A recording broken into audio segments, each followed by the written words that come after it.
sistema aguenta crescer 10 vezes sem explodir? Sua aplicação está pronta para o próximo 1 milhão de usuários? E para os primeiros 30? Então já deixe seu cartão de crédito sem limites para escalar o EC2 na AWS, que o vídeo já vai começar. Olá devs, eu sou Bernardo Lobato e hoje a gente vai falar sobre essa palavrinha que eu venho falando em praticamente todos os vídeos, mas a gente nunca tinha parado para analisar com calma. E hoje o vídeo é só sobre ela. Escalabilidade. Escalabilidade é, em poucas palavras, a capacidade que o sistema tem de crescer para atender as demandas sem prejudicar a entrega de valor, sem prejudicar as qualidades que entregam valor para o meu negócio. É através da escalabilidade que eu consigo prever como que o meu sistema vai se comportar em determinadas situações de estresse. E esse conceito é bem importante quando a gente está lidando com a nossa arquitetura, seja ela monolita, seja distribuída, seja o que for. Precisamos ter garantias que ela ou que o nosso sistema vai se comportar da maneira que a gente previu nessas situações de estresse. E para isso a gente tem várias estratégias que a gente pode adotar, que a gente pode recorrer. E é o que a gente vai ver no decorrer desse vídeo aqui. Agora, antes da gente prosseguir, eu queria destacar um ponto importantíssimo que vai guiar o restante desse vídeo. Escalabilidade é diferente de desempenho.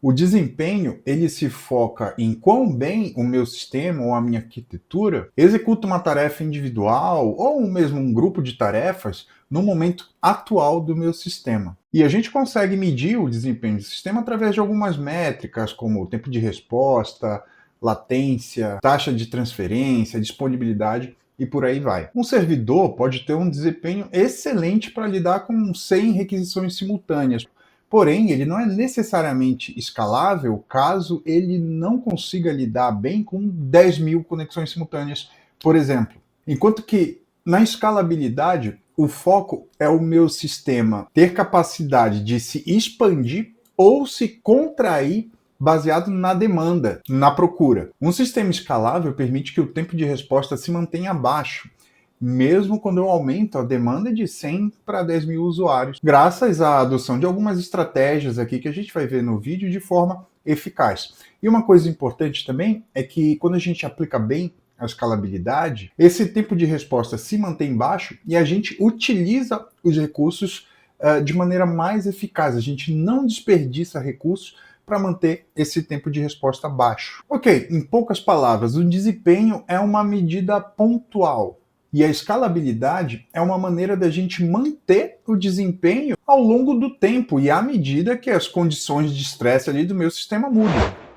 Para ficar um pouquinho mais claro onde que a escalabilidade pode ser aplicada dentro do nosso dia a dia ali no time de desenvolvimento, eu trouxe algumas situações em que a gente pode adotar alguma estratégia para manter o desempenho do nosso sistema nessas situações de estresse. Exemplo 1. Um e-commerce em datas sazonais. Ali na maior parte do ano, a gente tem um tráfego, um uso estável do nosso e-commerce. Porém, em algumas situações, como o Black Friday ou o Natal, por exemplo, Dia das Mães, enfim, pode ser que a procura pelo nosso sistema, né, pelo nosso negócio, aumente de uma maneira exponencial. Então a gente precisa estar preparado para lidar com esses picos de tráfego nesses períodos específicos. Uma outra situação em que pode ser necessária a gente pensar com muito cuidado na escalabilidade seria, por exemplo, numa transmissão de um streaming, como um Netflix, YouTube, enfim, alguma programação ao vivo que muitos usuários estejam esperando. Então vai ter muita conexão para aquele recurso específico. Então, nesse caso, a gente pode adotar algumas estratégias de escalabilidade também. Um terceiro breve exemplo aqui que a gente pode falar pode ser esses aplicativos de transporte, como Uber, 99 e por aí vai. Imagine ali uma situação de preço dinâmico, onde numa determinada região existe uma demanda de trânsito muito alta, né? um trânsito muito alto, melhor dizendo, e aí o aplicativo acaba entrando em preço dinâmico, muita gente procurando, muito motorista também tentando dar match ali com os passageiros, então pode ser necessário a gente ter que tomar alguma atitude ali referente à escalabilidade numa situação como essa. Bancos digitais ou fintechs, por exemplo, né, a gente pode observar um aumento de um uso grande em situações ali como data de pagamento ou vencimento de algum título importante que muita gente paga no mesmo dia. Então, também é interessante a gente pensar nesse conceito de escalabilidade numa situação como essa, dentro de instituições financeiras, por exemplo. Com uma boa escalabilidade, um projeto consegue atender mais requisições, mais clientes e o melhor, sem precisar substituir nenhum dos sistemas que hoje já está em produção. Vamos falar rapidinho agora sobre o cubo da escalabilidade. Você já conhecia? Já ouviu falar? Deixa um comentário aqui. O cubo da escalabilidade é uma estratégia, a essa altura já bastante consolidada, que foi apresentado no livro The Art of Scalability, né, de Martin Abbott e Michael Fisher. Esse modelo propõe uma modelagem de sistemas já voltada para a escalabilidade desde o começo, né, desde o nascimento daquela ideia. E ele utiliza um cubo como modelo porque apresenta 3 dimensões de crescimento: o eixo X, o eixo Y e o eixo Z, em que cada um desses eixos corresponde a um princípio de escalabilidade, que permite desenhar soluções para as crescentes demandas, né, levando em consideração alguns pontos, né, que é o que a gente vai estudar um pouquinho agora. No eixo X é o que a gente tem o que chama de escalabilidade horizontal. Nesse modelo, a aplicação deve ser capaz de escalar horizontalmente à medida que seus níveis de uso comecem a ser impactados, né? Mas o que quer dizer escalar horizontal? Aqui, a aplicação deve ser capaz de adicionar ou remover réplicas idênticas de si próprio, conforme necessário, para lidar ali com a crescente demanda de requisições. É comum a utilização de containers e orquestração para esse tipo de escalabilidade, porém não é obrigatório. No caso dessas réplicas serem acionadas via requisições HTTP, por exemplo, deve haver um componente intermediário ali, que é quem faz esse roteamento das requisições para as réplicas corretas, né? Então, para isso, a gente pode utilizar um load balancer ou mesmo um API Gateway. Já temos um vídeo interessante sobre API Gateway que eu vou deixar aqui no card, caso você ainda não tenha visto. Pode conferir lá e vamos continuar por aqui. Esse é um modelo relativamente simples de ser implementado, né? Uma vez que os provedores de nuvem, ou mesmo os orquestradores de container, já dispõem de recursos e permitem que essa estratégia seja facilitada. No entanto, a gente tem algumas armadilhas que a gente deve levar em consideração, né? Que a gente deve direcionar nessa abordagem. Como, por exemplo, o gerenciamento de sessão. Se a gente trabalha com sessão ali guardando dados dentro do servidor, isso pode ser um problema, tá? A gente tem algumas estratégias para mitigar isso daí e isso vai precisar ser direcionado.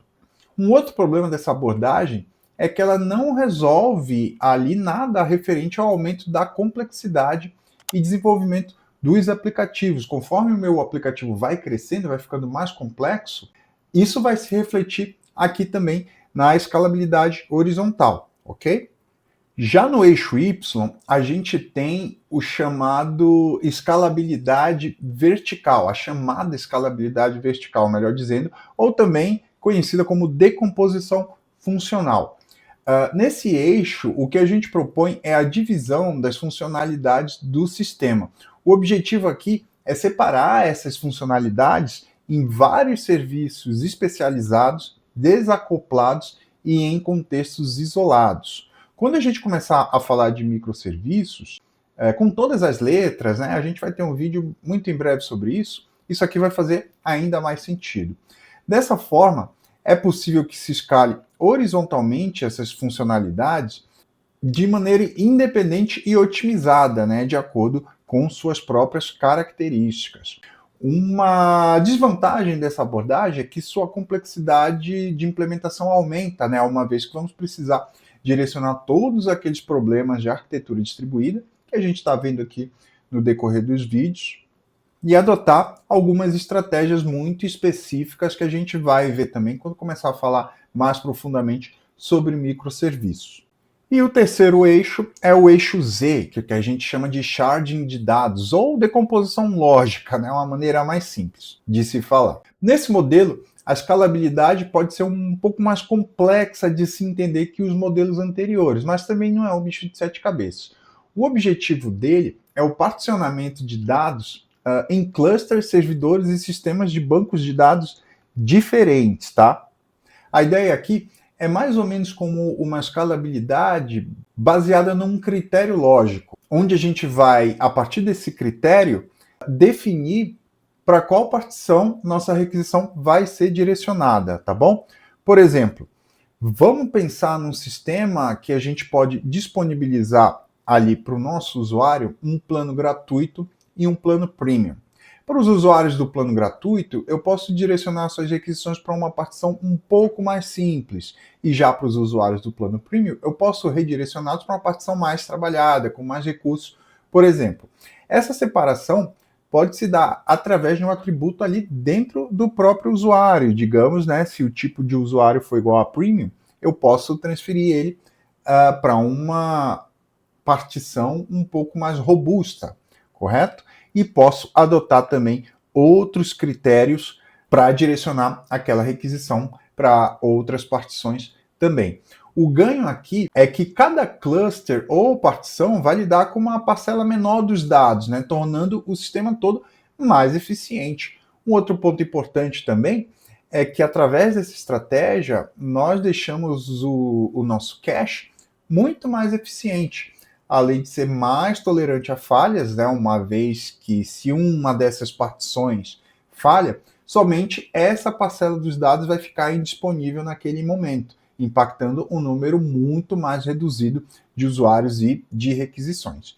No entanto, esse modelo exige um pouco mais de complexidade ali na aplicação, né, uma vez que a gente precisa definir um modelo de particionamento de dados que pode ser demasiadamente complicado, principalmente se for uma aplicação que já existe em produção. É comum esse tipo de escalabilidade em sistemas multi-tenant, por exemplo, onde eu tenho a mesma aplicação disponibilizada para várias empresas diferentes.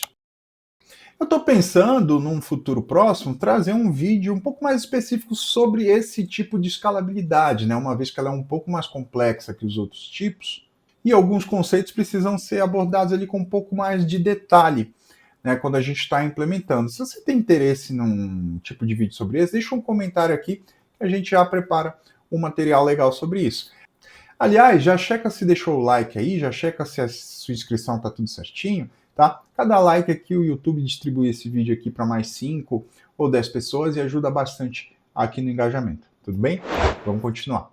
Só para deixar claro, tá bom, gente? Todas essas estratégias aqui que a gente viu, eixo X, eixo Y e eixo Z, podem ser usadas em conjunto, né? Podem e devem ser usadas em conjunto, em maior ou em menor escala ali, dependendo do nível, para a gente conseguir atingir o nosso objetivo, ok? Vou falar agora de alguns recursos que a gente pode usar dentro da nossa arquitetura para atingir esse nosso objetivo de ter uma boa escalabilidade. O primeiro deles é a aplicação de um load balancer. Se você já trabalha com algum provedor de nuvem ou já dá manutenção em algum sistema que está na nuvem, você provavelmente já teve contato com esse componente. Ele é basicamente um recurso que permite a gente simplesmente distribuir requisições ali entre várias instâncias da nossa API. Ele pode ter diferentes critérios para definir qual instância vai receber aquela requisição. A gente pode também fazer um material diferente para falar mais sobre load balance em um futuro próximo. Mas basicamente o que ele vai fazer é, como o nome já diz, balancear essa carga dentro das instâncias da nossa aplicação, da nossa API. Um segundo componente importante quando a gente está tratando de escalabilidade é o cache. Em poucas palavras, é uma forma de armazenamento de dados de uma maneira intermediária, né, entre o meu usuário e a minha API, que acaba entregando esses dados, né, para a minha requisição de uma maneira muito mais rápida do que eu ter que ficar indo ali na minha API e buscando esses caras que já estão armazenados ali num espaço temporário. Em breve a gente vai ter um vídeo completinho sobre cache, ok? Fica ligado aí no canal para não deixar passar. O terceiro componente ou recurso que a gente pode usar para alcançar nossos objetivos aqui com a escalabilidade é a utilização de filas e mensageria. O processamento assíncrono é um excelente aliado quando a gente está falando de escalabilidade, disponibilidade e muitos outros requisitos arquiteturais, tá? Aqui mesmo no canal a gente já tem um vídeo falando sobre comunicação assíncrona, sobre mensageria. Eu vou deixar aqui no card para você assistir depois que terminar esse aqui, caso você ainda não tenha visto, ok? E um outro elemento importante quando a gente está falando de escalabilidade é o próprio auto-scaling, né? São recursos dentro dos provedores de nuvem que nos permitem escalar a aplicação de acordo com algum critério que a gente estabelece na sua configuração, como, por exemplo, número de requisições, percentual de uso do processador, percentual de uso de memória. Tudo isso pode ser também um excelente aliado quando a gente está configurando a nossa aplicação para a escalabilidade.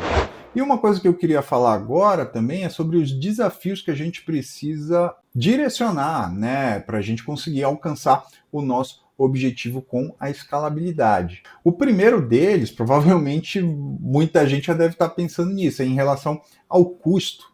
Escalar sua aplicação de uma maneira mal planejada, mal estruturada ou simplesmente mal feita de qualquer jeito pode ser crucial ali para o custo da sua aplicação, a ponto de tornar ela impeditiva. Eu já participei de projetos em que um auto-scale, por exemplo, estava configurado de maneira completamente errada e o custo da aplicação em produção era completamente exorbitante.